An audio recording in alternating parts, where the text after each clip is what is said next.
coming up. And I the whole time I've worked, I've watched people and thought, your pants are coming off one day. I hope I'm here to see it because you need it. That so I know you're writing a book. That could be a great title for your book. Your pants are coming off of one day, and I hope you're around to see it. I want to watch. Right.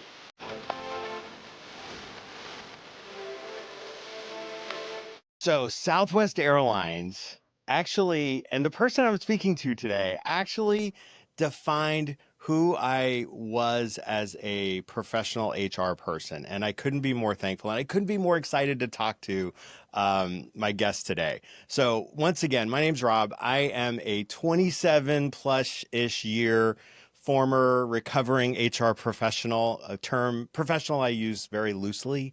And I have worked at some amazing companies in my career.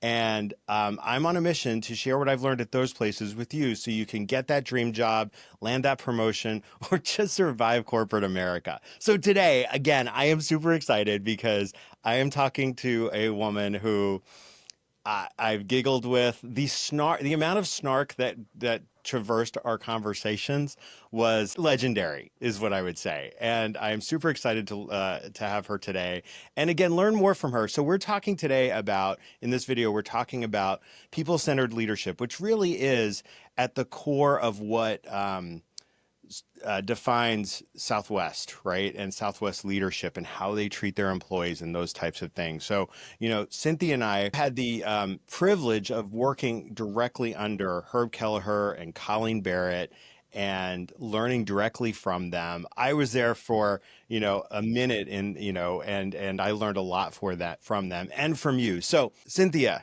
I'm going to turn it over to you. Tell my viewers, now you don't have to give a dissertation on who you are, but give them a flavor of who you are as both a professional, what your career journey has been, and kind of bring us up to speed so they know who you are and why you and I are talking today. I was thinking about the career journey and I thought, look at me. I'm quite old. It was a long journey. I'm very tired. But it was fascinating for the most part.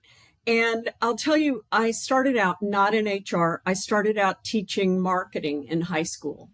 And I did that. I taught marketing and you'll laugh. And so does my son, the IT guy. I taught computer literacy as well. Was that on an Yeah, abacus? pretty much. Floppy disks, yes. Anyway, in the summers, I got bored. And so I would either go back and get graduate hours or I would volunteer. And one year I volunteered at CPS and I thought, oh my gosh, this work just touched my heart. And they asked me to resign my teaching job and be a CPS investigator. So I did that for 3 years. Broke my absolute freaking heart. I mean, it takes a special person to do that. That's all I'll say. And I was not it because I just wanted to throw people in prison and or kill them.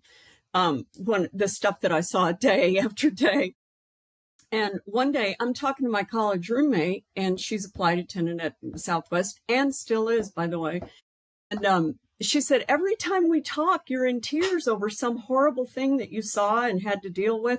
Why don't you come be a flight attendant? And I said, you know what? I think I will. So I applied and they didn't hire me. And I had never applied for a job that I didn't get. So I was shocked, appalled. And I wrote Herb Kelleher a letter and I said, what do you mean you don't want me? I mean, of course you want me. We just don't know what you want me to do yet. So when should we talk? And I get this phone call from someone in his office and she said, Herb thought your letter was hilarious. He wants to meet you. He still doesn't think you're good for a flight attendant position. He looked at the interview notes and it's not for you. But and at the time, I was like, well, wait a minute. So I called my sister, who was a flight attendant at American, and I said, what the hell does that mean? And she said, it means that they don't like it when you take the oxygen mask tubing and wrap it around a passenger's neck and go, I said, sit down.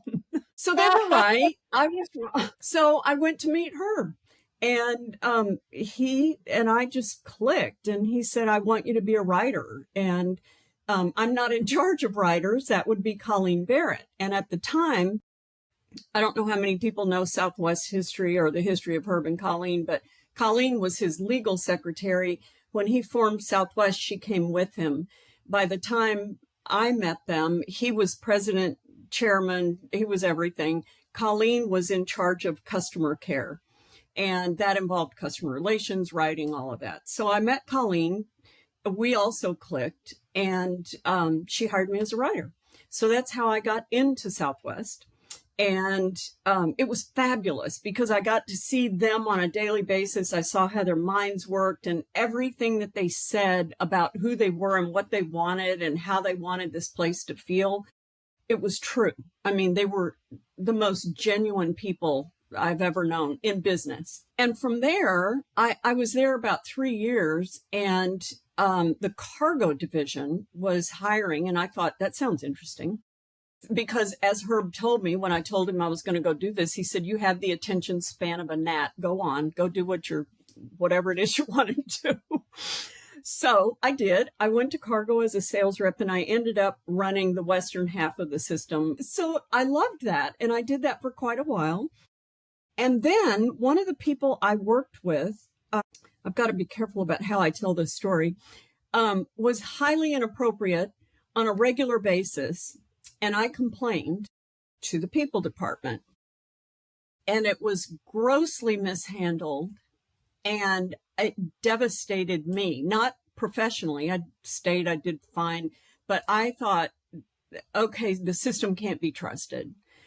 And so I went to Herb and I said, you need somebody in the people department who will make room for the possibility that even a figure who is well loved by all of the people he reports to and many of his peers can also be an abysmal. And he said, tell me more. And I did. And he said, so what's the solution? And I said, I want to run that function. And he said, let me talk to some people and think about this. And what is your HR experience? And I went, bupkis, except as a recipient. And that counts. And I'll learn the rest. I'm a quick study. I'll learn it. And so that's what happened. I went to the people department and led the function where you and I met.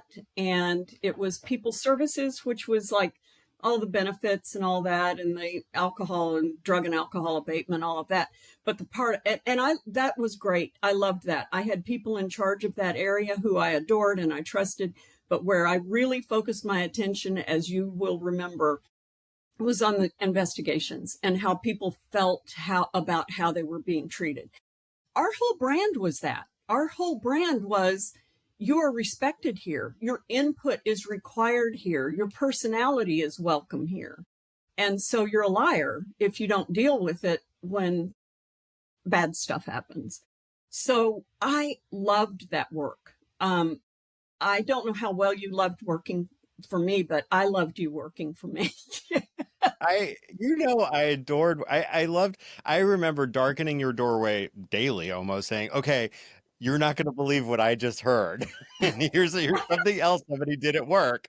And, I think, I think people find it funny that I find some of those darker stories funny, but I think They're you'll agree. hilarious.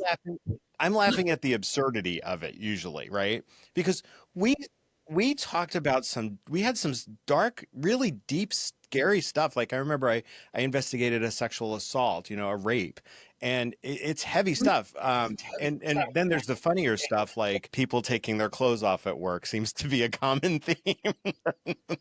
Before you go on, I just want to comment on a couple things. I didn't know you applied to be a flight attendant. That just completes the package for me. You're demonstrating things that I think people are afraid to do, and that's you saw something you wanted, you went to the person who's the decision maker, and you made a case for it, right? So many people in their careers will sit at their cube or at their desk waiting for somebody to tap them on the shoulder for a job, and then they get pissed when nobody's tapping them on the shoulder. So I think the advocacy, the self-advocacy you demonstrated just in that story was something people really need to lean into if they want to take control of their careers.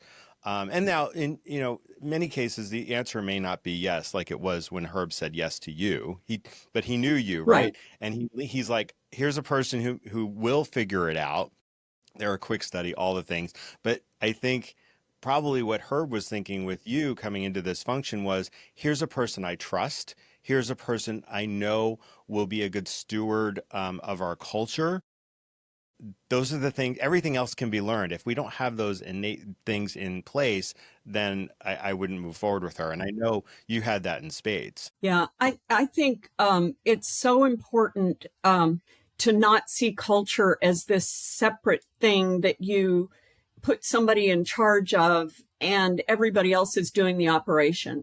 Culture, a good culture, well, or a bad culture, is totally integrated with every single decision that's made. It's just part of it. It's like saying, I'm going to make cornbread, but I don't think I'll have corn until the end.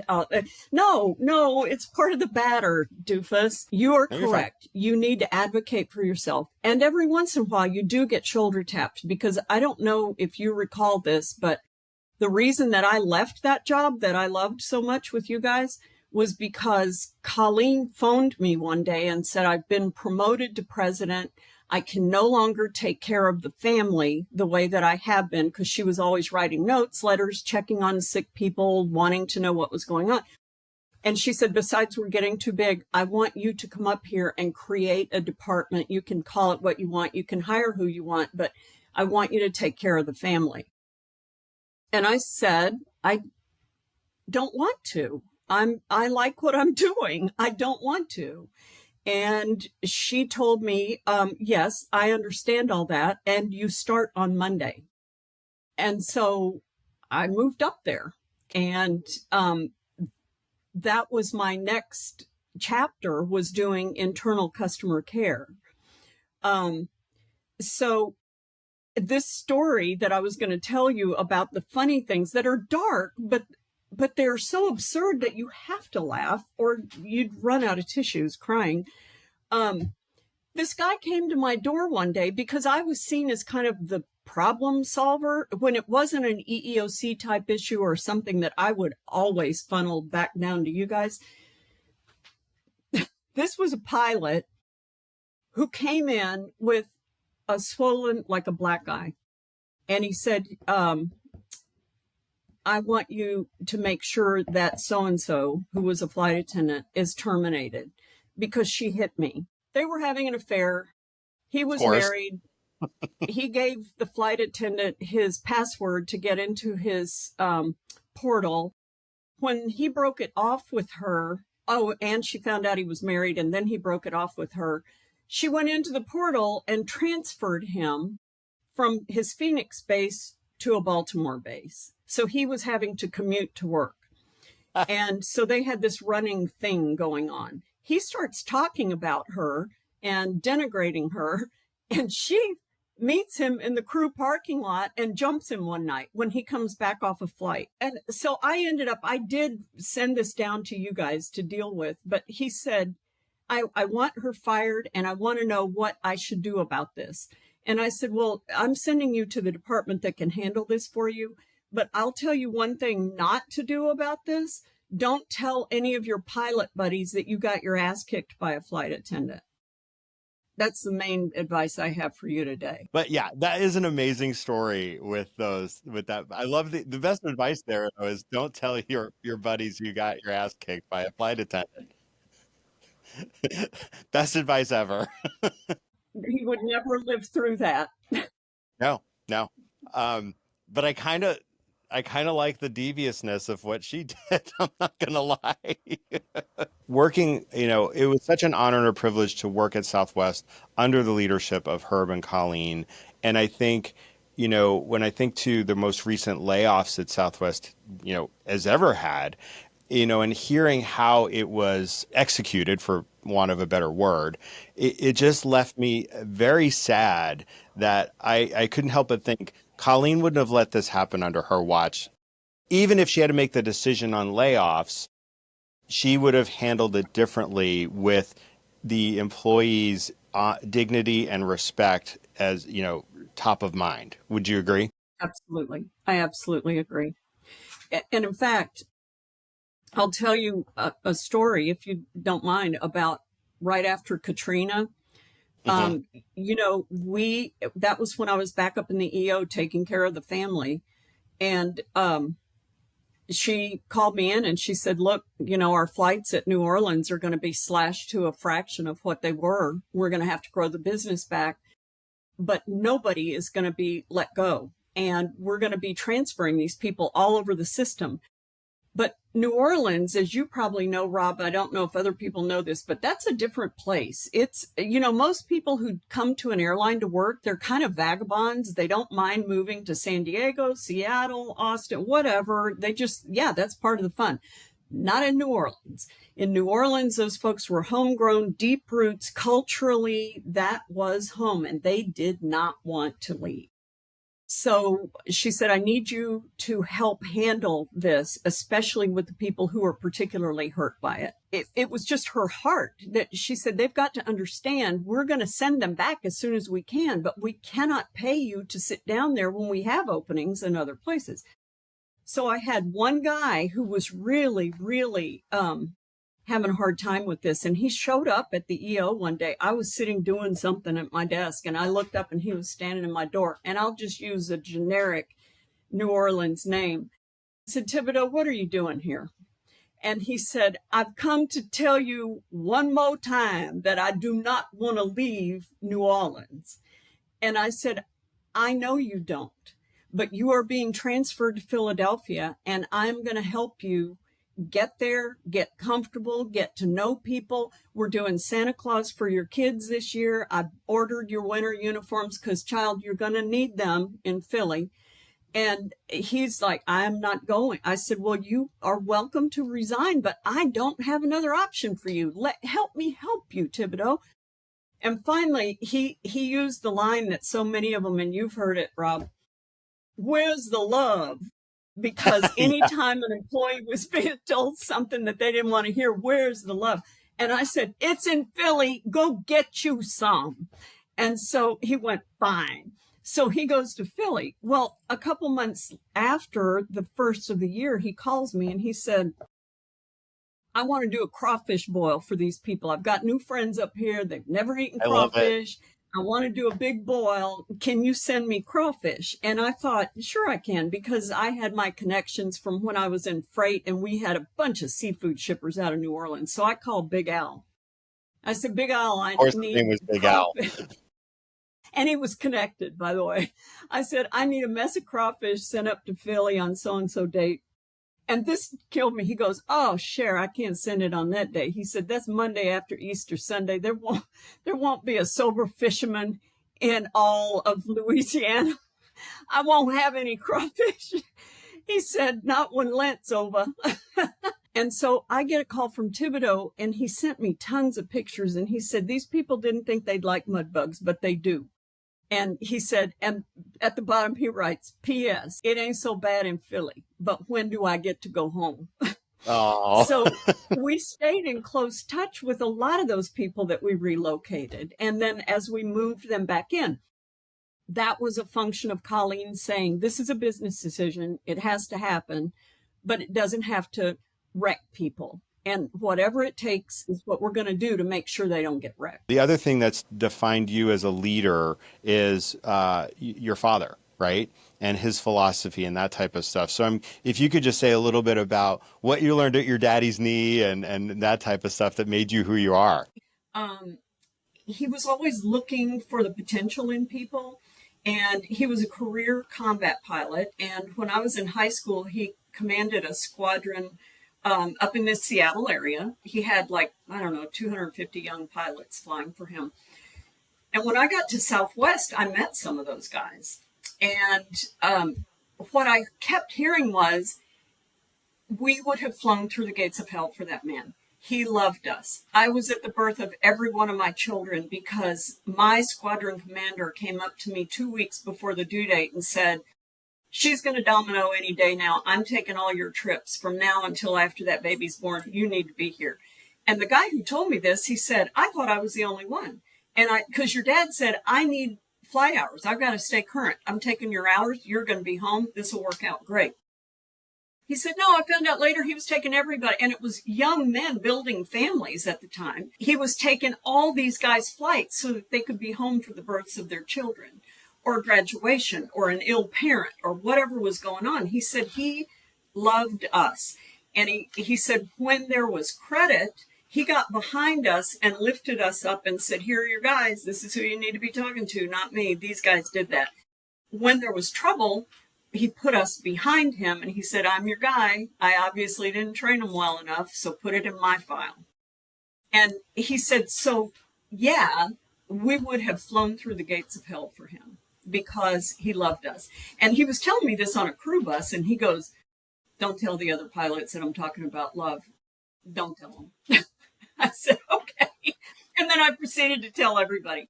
But that's, I asked him when I started teaching, I said, Daddy, I was like 21. I was very young and I'm teaching high school seniors. I said, how do I establish that I'm in charge there? And he said, well, the first thing that you need to know is anybody who has to say I'm in charge here ain't. And he said, the way you establish that is you love them to you. And he said, that is respect, that is attention, that is reward and recognition. He was using those words way before HR ever started. And he said, and the other thing it is bearing. He said, your chin should always be parallel to the floor and your shoulders back and your body language should be loose and open, like, come on, come here, love you, come here. And he said, your nose is not up because you're not haughty and your chin's not down because you're not afraid. Your chin should be equal to the floor, open body language. And he said, and you've got to mean that because people sniff out a fraud really fast. 100%. So you just got to love your people. And I took that into every role I had. I never had any trouble loving my people. I had great people every single role that I ever had. I had great people. So they were easy to love, all except you. No. Well, that was said with love, I know. Yeah. But I do want to underscore the part about you have to mean it, the authenticity, right? It'll actually make things worse if you're not authentic about it. It absolutely does. I will tell you one other thing about my dad that I always took to heart. He said when I was a young officer, we were all, fresh out of pilot training. And if we were going into leadership, we were assigned a first sergeant who reported to us and supported us as we grew a squadron or whatever we were doing. And he said, I watched these other young officers bossing that first sergeant around because he wasn't an officer. And it occurred to me that A, that's distasteful. And B, it speaks to your own insecurity. And C, if you just want to be totally pragmatic, that guy knows more about the Air Force than you'll ever know. And you need him. And so a little respect goes a long way. And he said, my first sergeant kept me from getting pantsed over and over. He said, because he would tell me, don't do that. You're going to look like a fool. And here's why. And, hey, a little more of this would go a long way. And he said, when you're bossing people, you are just waiting to get pantsed. And the whole time I've worked, I've watched people and thought, your pants are coming off one day. I hope I'm here to see it because you need it. I know you're writing a book. That could be a great title for your book. Your pants are coming off one day, and I hope you're around to see it. I want to watch. Right. But I love all that about your dad, but this is a good segue into especially the authenticity part of it, right? Is, why people-centered leadership is so important. But then sometimes people would say, oh, that's soft, right? And you're not a strong leader or whatever it is, right? There's lots of misconceptions.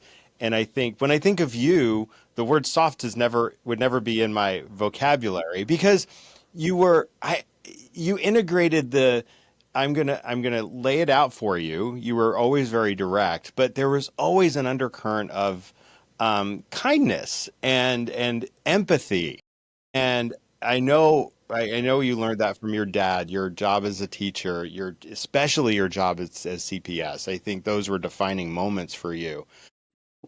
Unpack a little bit of that. Why you think more companies or more leaders should be more focused on how they can be more people-centered in their leadership. Well, the bottom line is whatever it is that you want, whether it's recognition, success, whatever, if you are nothing but wanting that, this is the way to get it, but not in a manipulative way. This is the way to build teams that would fly through the gates of hell for you or your company. And it goes back to absolute honesty, total transparency, with that undergirding of I love you, I respect you.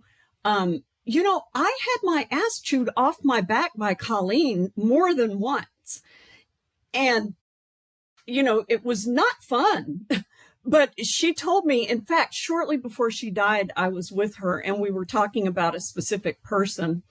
And she said, one of the reasons one time when she chewed me up and spit me out was because this particular person had told her that I had said and done something that I had not said and done. And she sent me a single page note, front and back, 2 pages, single piece of paper, put it on my desk, and it just chewed my butt right off my back. And I went into her office and I put it on her desk and I scooted it over to her right under her nose. And I said, let me tell you something. You already know this, so I'm going to refresh your memory. Some people need a ball bat. Some people, if something's gone wrong, need a conversation. I'm a conversation person. You just took a ball bat to me and you didn't even ask me if this was true. And I said, so don't ring my phone. Don't come by my office. Don't ask me to do anything today because I'm going back in my office and I'm going to lick my wounds all day and I'll try to do better tomorrow. But that is horseshit. And I went back in my office. She never said a word. I went in my office and my door opens and it's Herb. Well, their offices adjoined, but the door was closed, but he had heard all of this. And he came in and he went, he goes, well done, you. I didn't know if you'd get out alive, but well done. And he goes, you have to forgive her every once in a while. She just kind of comes off her spool, but she'll come back and you'll get an apology. You watch, she will. And so years later, I'm with her. And as I said, it was just a few months before she died. And she mumbled something to me. And I said, what? And she said, you were right. I was wrong about, and she named the person. I said, I'm sorry, what? And made her, and she was like, oh, go to hell. You heard what I said. But I told her, I said, you so deeply wounded me because I thought we knew each other better than that. So I guess my point in telling you this is nobody's perfect at this. But when there is that relationship of, I keep using the word love, and I know a lot of people in the business world eschew that. They move back from that. It's too personal. Well, guess what? Working with people is really personal. Relationships are really personal. And if you build that foundation of respect and love, you can move past those bumps in the road. You can, because I respected the relationship and her enough to go in and go, yeah, you know what? This doesn't work for me at all. So do with that what you will, but I don't ever want to do this again. And she respected me enough to eventually say that was a bad move on my part, which I treasured. Totally. She told me one time, I don't know if I ever told you this, Rob, but after I'd been there probably about 6 months, she called me in one day and something I had written, she held it up and she goes, how many times have I told you there's no E in the middle of judgment? And I said, this would be the third. And she said, she had her cigarette lit, of course, and she's twirling her hair, which I don't know. You know, when a cat's tail starts doing that switch, that's a warning sign, like step off. That's this. And she goes, I hired you because I thought you were smart and teachable. I'm beginning to wonder about both. And I went, what? And she goes, if you do this one more time, I'm going to terminate your employment. I won't have a choice. And she takes another big drag. And I said, no way. And she goes, way, you're dismissed. And so ask me how many times I misspelled judgment after that. You didn't. Right. So all of that to say, if you love someone, and this is what she eventually told me right before she died. I said, why did you do that day? It just tore me up. And she said, because I believed it, and I shot first and then aimed. That's on me. She said, but I was not going to let you be mediocre. I was not going to let you do things that I knew you were better than. And she said, and she brought up judgment. She said, it's the same reason I told you I was going to fire you if you misspelled that word again, because you were too good to lose over something stupid. I mean, I was not going to let you not be good. So that's how she approached it. And I always felt the same way when I was leading people. I thought, you're a quality person. Let's, step it up. And here's how. And if you need anything, let me know. But you and I both know you can do better than that. You know what's occurring to me, and I love the story, and I can almost smell the smoke in my head, because I too was in her office a couple times, and I felt like I'd been at a bar all night. You kind of had. But the other thing I'm thinking of is she is a high trust person. And she demonstrated that by talking straight to you, right? She wasn't going to sugarcoat something. She was being very direct. So she was communicating effectively. And then she wasn't afraid to say, hey, I was wrong, right? And that's on me, right? So taking accountability, owning your mistakes, all that stuff helps build trust between, a person and an organization or two individuals. And I think while some people could have been rightfully frightened of Colleen, I think if once you got past that, you really the authenticity, the genuine heart, and all the things that she demonstrated on a daily basis was apparent, and then that helped you then weather those moments where she was very direct and maybe That's not right. as seemingly kind, right? Because you had a trust that she's doing this because she cares about me. If she didn't care about me, she would just say, "Look, I'm not going to invest any more time telling Cynthia to not put an E in judgment." That type of stuff. So I think those qualities, I've seen them, demonstrated, but I think sometimes they're fewer and far between in leadership that I've experienced. I agree. I Yeah. think there's an immense amount of power in saying I was wrong, because what you've done is you've become vulnerable in front of people who can now say, okay, there's somebody who's willing to tell the truth, even if it may be personally hard or damaging. And that to me was what both her, Colleen, and my father taught, was 100% accountability. Do not skirt, do not hem and haw.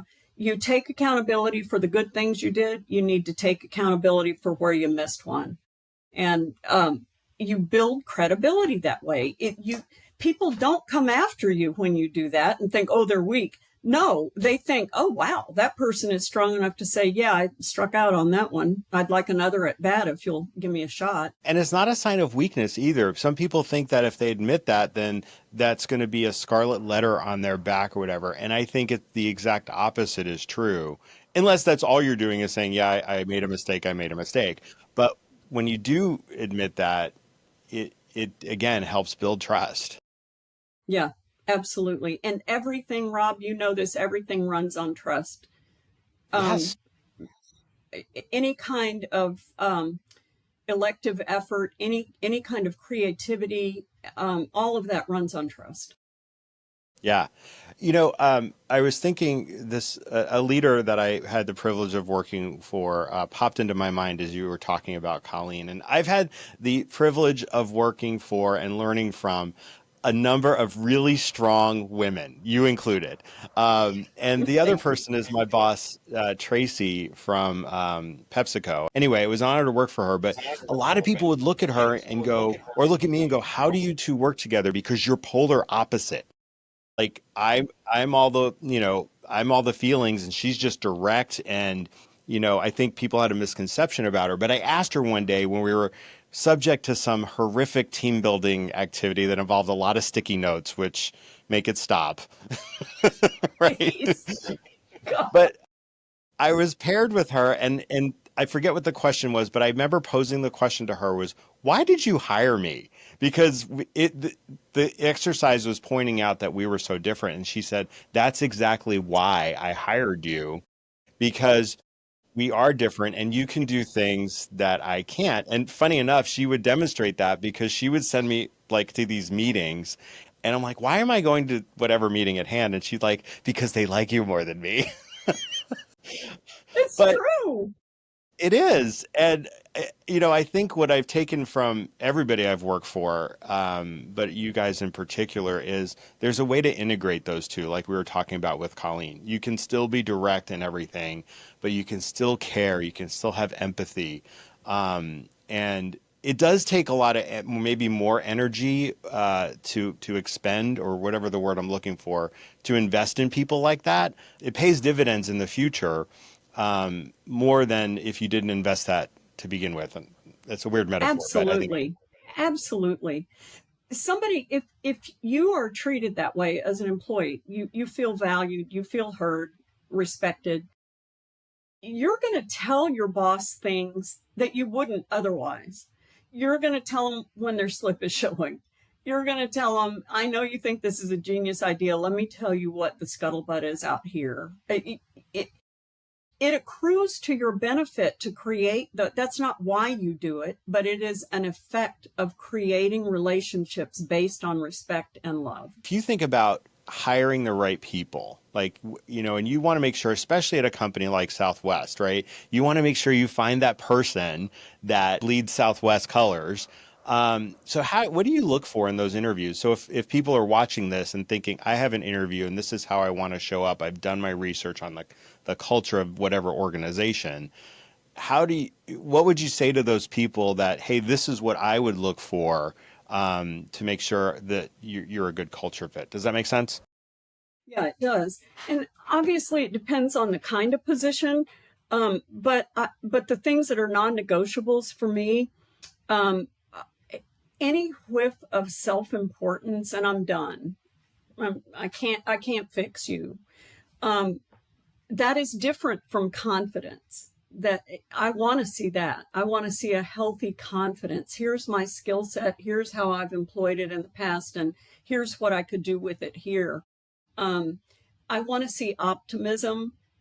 Um, I want to see a problem solver, and I look for the things that to me signal integrity and a genuine heart.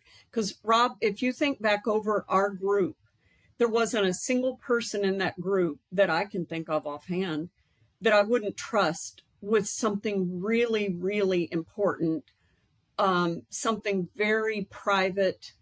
That I need to be able to trust somebody with their job and also with something I might tell them because I probably overshare. So get over It's it. funny you No. say that. One guy who used to work for me, his name's Roger. He lives in South Carolina.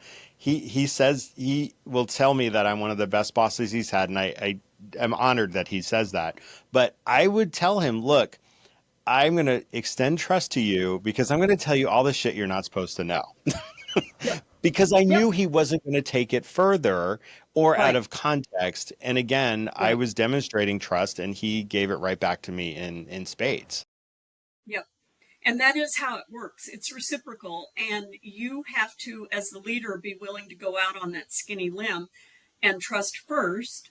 And then they'll see, oh, we do that here. Okay, I can do that. I can trust you with some information. The only way you can do that is do your best to hire for that kind of integrity. And granted, sometimes you think you see it and you learn later that no.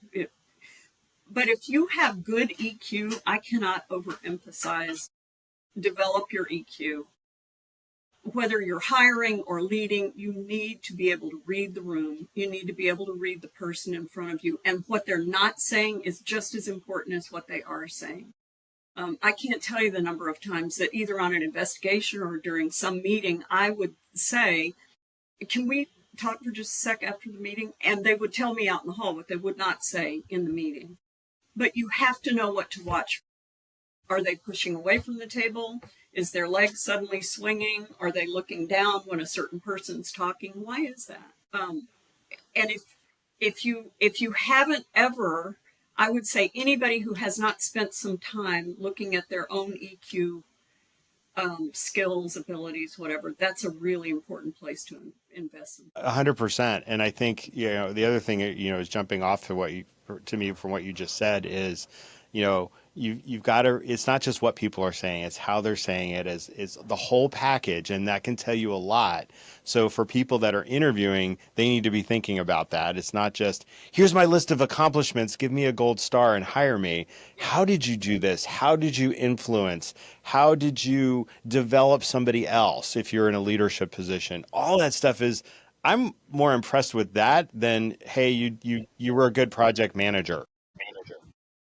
Well, and one of my favorite questions is, what's the hardest thing you ever tackled and why? Because if they start telling me something about IT, I know nothing about that. But tell me, why did you tackle it? How did you tackle it? Did it involve getting resources that you didn't have before? And if so, who'd you have to talk to get those resources? All of that is important to me because that tells me you're invested in problem solving. Because I can hire a smart guy at any point in time, but a smart guy with a heart for other people, for the mission, for problem solving, and the curiosity to figure stuff out, that's harder. 100%. Whoever is listening to this, this is a book I recommend to everybody. Susan Scott, Fierce Conversations. Whether you're leading, whether you're hiring, whether you want to be hired, check out Susan Scott's book, Fierce Conversations. It's just, I found it really enlightening years ago and have used it ever since. Worked in employee relations, and we would go over to those, usually the flight attendant training or whatever training class, and we do a little dog and pony show about don't do this at work, this could get you in trouble, kind of trying to a preemptive strike to bad behavior in the workplace. But yes, we started with a video back in the day, and it was called It's a Matter of Respect. And it was Herb addressing whatever form it was. And what I loved about it was he was so authentic. He had a glass of wild turkey and a cigarette as he's giving the speech about what's appropriate in the workplace. Yes. And I don't know anybody else that could get away with that. But he did, because I think, again, going back to, he just oozed trust and how he, it underpinned everything he did. And he just navigated this the subject matter where he's talking about, I'm not here to tell you what to say this or don't say that, but it's treating people with respect. And I wish I had saved a copy of that or lifted the videotape, because it was such a good, it was such a good speech. And I think, what I've noticed, lately is I think we go down these rabbit hole of identity politics, or and not politics in the broad spectrum, but like, right. You know what I'm trying to say. And Yes. I think if we take a more of a macro view and just say, treat each other with respect, right? It's bring it back to the basics. That is good leadership there. And you don't have to get wrapped around the axle on whatever the topic du jour is, right? If you're still treating with people with respect, then you're gonna get everything right. It's true. And people really are moved by that because it's in short supply. Being treated with respect is in short supply. So if you can create a culture of that in your work area or in your company, that's attractive. 100%. What do you think? What if I said, Cynthia, what was your most pivotal leadership moment? What leaps to mind for you, and tell us about that. So I would say it's when Colleen drafted me out of my job where I was with you upstairs to create the internal customer care department. And it was because she didn't have time anymore as president to take care of the family, and she wanted it to be more structured. She wanted an actual department. And when I realized that they were willing to budget headcount and money and time to the caring and feeding of the people, I thought, okay, this is for real. And so I had 6 people, and at that time we had about 38,000 employees. It was before the AirTran and all that. And I ran it basically like I ran CPS investigations. We had caseloads. A call would come in, so-and-so broke her leg skiing at so-and-so station, and we would send out a little package, a note, whatever. So-and-so's infant son has cancer. We would then open a case, and we would every month contact that person either by phone or with a note or a card. But here is the one story about that really stands out in my mind and made me realize the juxtaposition of that work, which for me was work from the heart, and I loved every minute of it. But here's how it affected the business. I got a call one day from a pilot's wife, and she said, I just got back from my 6-week postpartum exam, and I learned that I have lung cancer. I've never smoked. I don't know what's going on except that I have cancer, and I have 3 little boys. The youngest is a newborn. My husband's away on a trip, and I need someone. I heard about you through somebody else, and I need somebody who will come here, and they lived on the East Coast, help me hire a nanny for our boys and help me figure out benefits and health care and all of that, so that whatever time I've got left, I can enjoy with my husband and our babies, and we're not scrambling. And I said, absolutely. So I chose the best person on my team for that particular kind of thing and deployed her. And she was gone about a week, and she came back and she said, nanny's hired, made a notebook for her. You know, it's here's what to do when, here's who to call when, blah, blah, blah. Husband's back, talked with him, set up counseling. And we stayed in touch, and she was gone within about 8 months. She passed away. And we went to the funeral. We transported her remains from the base to the area where she lived, and then I sent a delegation out of my office to the funeral. So when I finished in ICC, I was sent up to Labor and Employee Relations, and I was working on the pilot's contract. And I was in an airport one day for personal stuff, not business, and I saw that pilot. And he grabbed me and pulled me into the crew break room, and he said, let me tell you something. I have told every pilot I fly with and every pilot I meet in the crew lounge, when this team says final and best offer, it is their final and best offer. I know these people. I know their heart. I know what they want for us, and I'm voting yes. And you need to, too. And here's why. And he would tell the story. And I told Herb that, and Herb had big tears in his eyes, and he said, that is not why we do this work, but it is the natural result of doing this work. When you love someone first, they love you back, and they trust you. And I thought, that is the best picture that I can come up with of how it accrues to the benefit of the organization. That's not why you do it. Otherwise, if you were, that's a manipulator, and people smell that out, as we've said.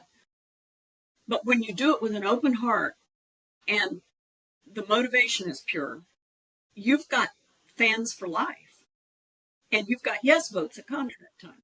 Totally. I agree. And it reminds me of when I was in my job at Starbucks, where I led HR for manufacturing, which is all of our roasting plants.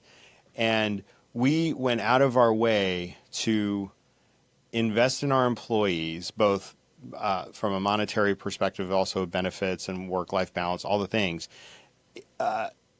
Yes, it probably started out to be a union avoidance campaign, right? We didn't want them to unionize, so we were trying to invest in them so the union didn't have anything to offer them. Yeah, but they don't need a union. Yeah. What we did was our stance was, we're doing this not because of that. That's kind of secondary. We're doing it because we feel this is the right thing to do. because Starbucks as a whole obviously would invest most of their energy in the barista and the frontline employee, right? So the manufacturing employees were kind of, left over here. So we wanted to make their experience just as meaningful as the employees, the customer facing employees. So that was where all of the stuff I had learned at Southwest, and then I'm sitting at Starbucks, and it kind of all collided. Where, yes, I believe we are doing this for the right reasons, not because it's going to, avoid a union contract or it's the most cost effective things to do, because it's the right thing to do by our employees. And Right. I think that was, again, the right thing to do, and it paid huge dividends from a trust perspective, from an employee loyalty perspective. I just loved, my worlds kind of collided at that moment. And I was happy to work on stuff like that and investing in those people. I love And that. I'm proud to say a lot of those investments are, still thriving today. Um, Yes. and they're not unionized in manufacturing. They may be in retail, but not manufacturing. What do leaders get wrong when they're trying to either maintain or create a strong culture? Have you seen any colossal face plants from a leader that, from a culture perspective? Leaders confuse a great culture with fun and games. And I would say they've got stuff backwards. You create the culture and the fun happens because people are comfortable and they trust and all of that. Then it happens organically.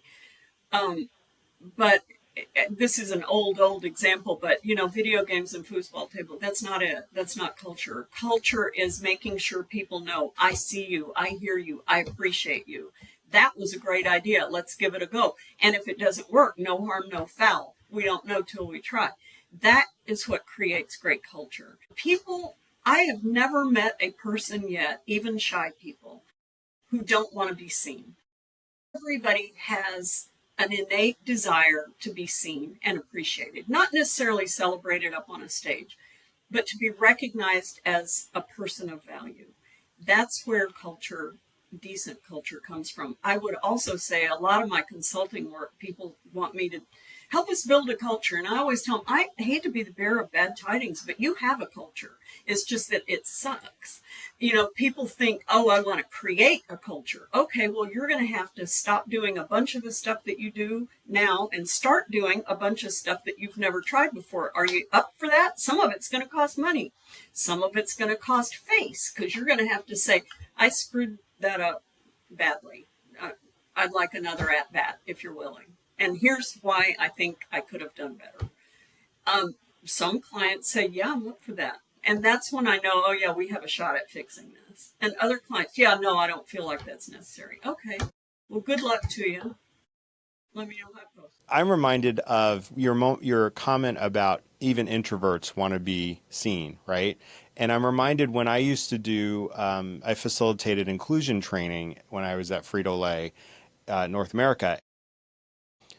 It wasn't about say this, don't do that, pronouns or anything like that. It was about how do we, you know, reward or recognize things that are different from us. So if I'm an extroverted leader, I may naturally or unconsciously lean into somebody who's like me, right? So how do I train my brain to say, okay, here's a person who's introverted as an example. How do I expand that to say, recognizing that they're successful and the unique stuff that they bring to the team is equally, maybe sometimes more important than the stuff, the extrovert or whatever it is, right? So let me really look holistically at my team, and then individually at my team as well. And then how do I put Yes. all those pieces together?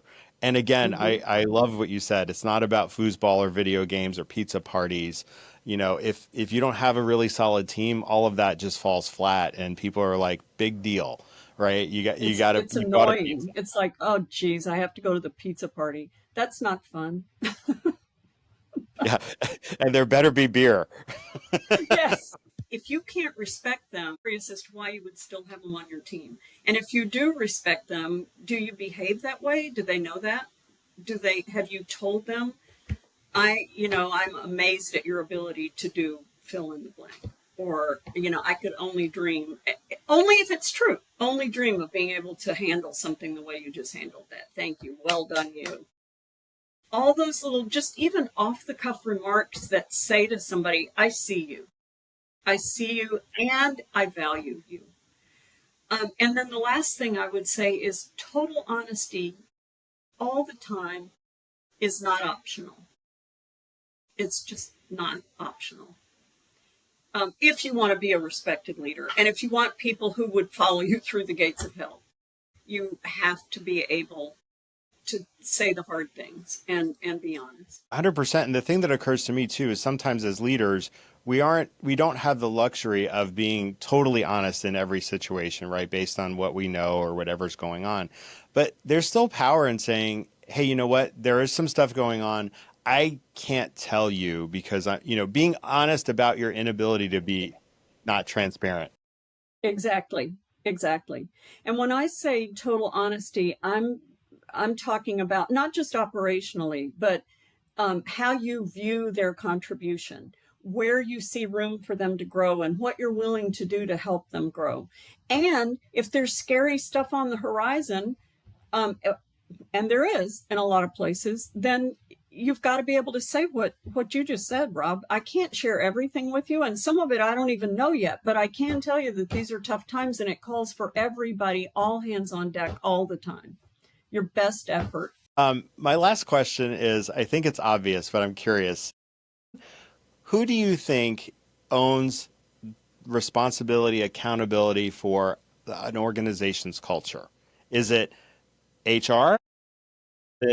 Who else? Who is it? Who owns that responsibility? HR definitely does not own it. HR is there to facilitate things, to support leaders as they lead the operation. They are not there to create a culture. They cannot create a culture because a culture is created based on day-to-day interactions between leaders and their people and people between departments. When that is going well, that's reflected in a healthy culture. And when it's not, HR can't fix it for you either. I mean, I actually wrote a note to myself when I was thinking about what I wanted to say. HR is really good at giving you a list of rules. I know this because I was in HR for so long. They can't command you to love somebody. And that's what a good culture is based on. Well, they can try, but you can't make somebody love somebody or respect them. So no, it's not HR's responsibility. Yeah, I agree. I couldn't agree more. We may hold people accountable to that standard of what is acceptable in the culture and that type of stuff. But at the end of the day, for it to thrive, it has to come from individuals, people, leaders coming together and saying, this is who we are as an organization, and these are non-negotiables. This is how we operate. And I think it just gets it under my craw when culture is your responsibility, Rob. You're in HR. No, it's not. Who's well thought of or well liked or a strong contributor in some ways breaches those non-negotiables. And if senior leadership is not in accord on that is not okay, and we are willing to do what's necessary now, whether that's some kind of probation or they're terminated or whatever, then your culture will be damaged irreparably. Because 100%. What that says is we mean this right up until it affects one of us. Especially if that person who bends the rules or steps across the line is a high performer, makes money, or all the things, all of a sudden it's okay for them because of this, but you over here, you have to behave this way. That you can't have two sets of rules. No, that is the quickest death sentence for an organization. Yes. And to his credit, when I explained my situation to her, my earlier story, he immediately said, yeah, no, that's not okay. How do we fix it? Yeah. What, so I have a story to end with, but before I start that story, which I hope will make you giggle because it's vivid in my memory of you. What, is there anything else you wanted to, topic you wanted to kind of lean into or discuss quickly before, I know you took notes and I appreciate that. Anything else you wanted to kind of throw out there before we wrap up? much covered it. The main thing I just want to reiterate is that as a leader, you have all kinds of power to create an environment that people love and that you love. Don't shortchange yourself or them, and hold yourself accountable. It's on you. It's on you. So create your thing.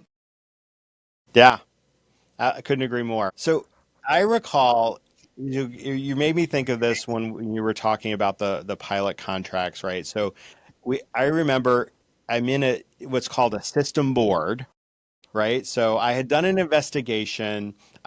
We won't talk about what happened. I've spoken about it in other videos. Is this the one about the soup, the spilled soup? Yes, it is. It is. It involved employees getting naked on the job in the cockpit. The jokes just write themselves. Um, so anyway, investigation complete, action taken against the offenders, and we end up in this system board, which for those who don't know what that is, it's kind of a court, right? Or I don't know, tribunal, whatever you want to say. You've got the company over here with attorneys and leaders. You've got the union over here with their members and the defendant. And then you've got this gaggle of leaders. As I recall, check my facts, it's two union leaders and two company leaders. And then me in the middle of this room, sitting in a cold room in the middle, like literally nothing around me, just a chair. And I'm being questioned on the integrity and accuracy of my investigation and my report. So I remember a piece of evidence that I had on my report to say that this was a safety hazard. I blew up a picture of the altimeter. And just for the backstory, somebody took a picture of these unclothed pilots in the cockpit. Anyway, so I had the picture. So I blew it up, and I was part of my rationale was that, yeah, this is a safety problem. If these people are doing this, blah, blah, blah. So the union got up all puffed up, right? Ready to rip me apart. And, oh, I should say, pause for a second. They didn't know that I used to work for you when you were called to be on this board, right? So that was our little secret. Because I'm sure they would have you would have gotten, excused from Yeah. participation. But anyway, so the union rep gets up there and he's like, well, what makes you qualified, Rob, to know what, the altimeter, have you ever flown a plane? And I went, well, yes, my degree's in aerospace studies from Embry-Riddle Aeronautical University. And then I went on to list my 3 minors. And I vividly remember just seeing the corner of your mouth start just curl up. And Well done. yeah, you would have given me a standing ovation if you could have. But the best part was as soon as I got done kind of laying out my qualifications and that yes, I've flown a plane, maybe not a 737, but an altimeter is an altimeter. And the union rep just went, "Oh." Do you remember there was also a question that one of the pilots tried to say his harness, his seatbelt buckle covered everything. And he looked over at me and I went, I do not remember that. he said there was nothing to see. My buckle covered it all. And I went, sorry. Because that suddenly excuses everything. I can't. That is one of my all-time favorite stories. I feel so Me sorry too. for your wife. Well, hey, I appreciate the time. I've said this before and I'll say it again. You working for you and knowing you helped define me as a professional. It impacted me in ways you have no idea. And no matter how much time has passed, I love that you and I can sit down like this and ha laugh like it was yesterday. So I am eternally grateful for having the privilege of working for you and for Southwest. And I said it 100 times in job interviews. I was like, Southwest and working there defined even though I didn't stay, I think I was there 6, 7 years. Even though I didn't stay, it still defined who I was as a leader and a professional and informed a great career that I've had. And I've taken that with me to great cultures and some not so great cultures. So I am eternally grateful for that opportunity, and again, working for you. So thank you, and I thank you feel for the being. same about you. I really do. It was an honor to work with you. We had a fantastic team, and the honor was truly mine.